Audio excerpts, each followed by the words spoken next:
Good morning mga ka-steel. Ito na yung materials ko. 304 lahat dyan. Itong angle bar 2 by 1/4 ito. Itong flat bar 1.5 by 1/4. Tapos 2 by 3 1.5. Puro 304 yan. Tapos 2 by 2. Tapos 1.5 1/2 yan. 1 by 1 304 lahat yan. Ito yan. Ayan na. Sliding gate ito mga ka tropa. Ito pala ang simula.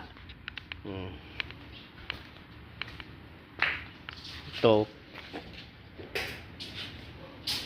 flat sheet ito na 1.5 ang kapal. 304 din. Lahat dyan naka flat sheet yan. Tapos ito itong area na to, ito yung main door, service door ya, service door.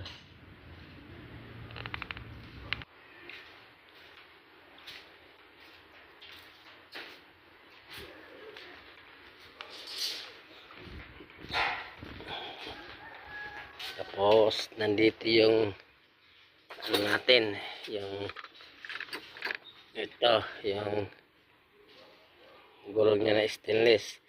304 din ito para doon sa sliding gate.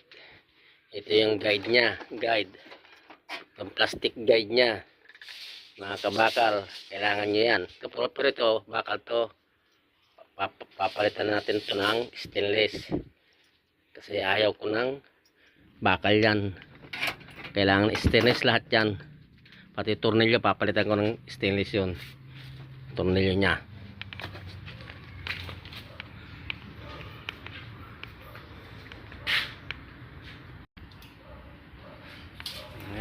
Stainless sliding na gate. Bro, yan, ito.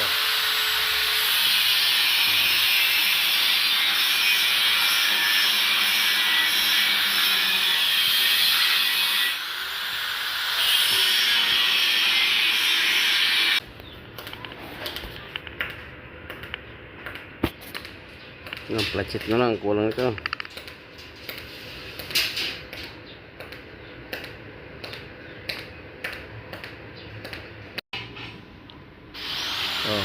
Lagyan na ng placet yung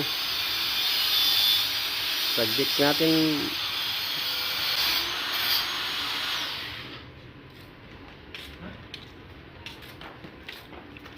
Service gate na lang ang ano, ang balance. Service gate na lang ang balance.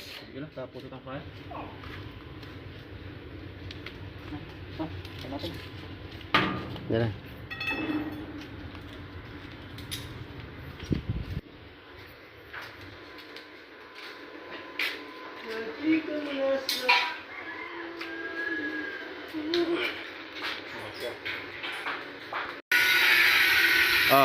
Good morning mga kabakal.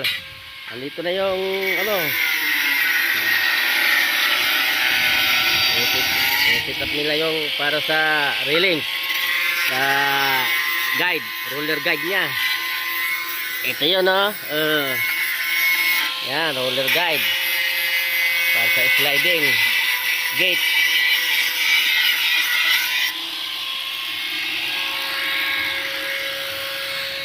Ito yun ginawa ko stainless lang ginawa ko. Tibay ya kabayan, mga kabakal, tibay ito. Magsabi hindi matibay ito, stainless angle bar 1/4 by 2. Dito natin kakabit sa taas dyan.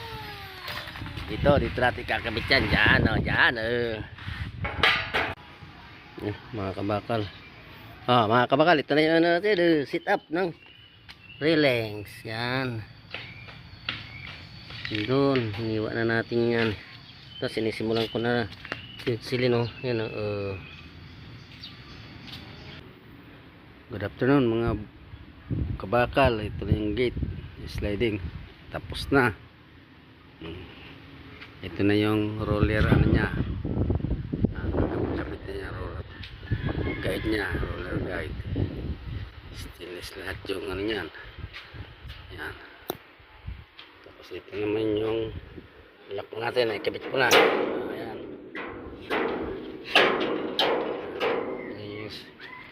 Yung service kit niya. Ayan.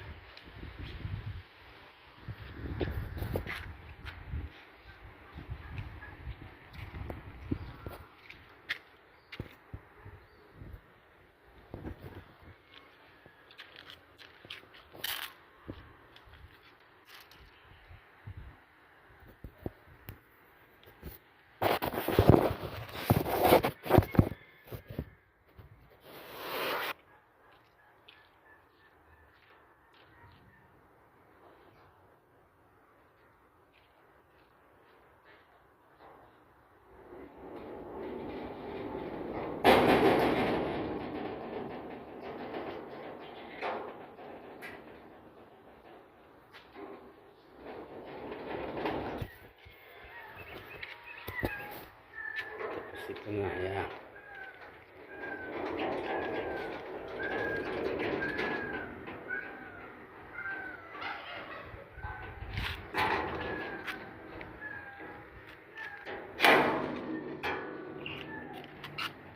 Yan ang laki, the best.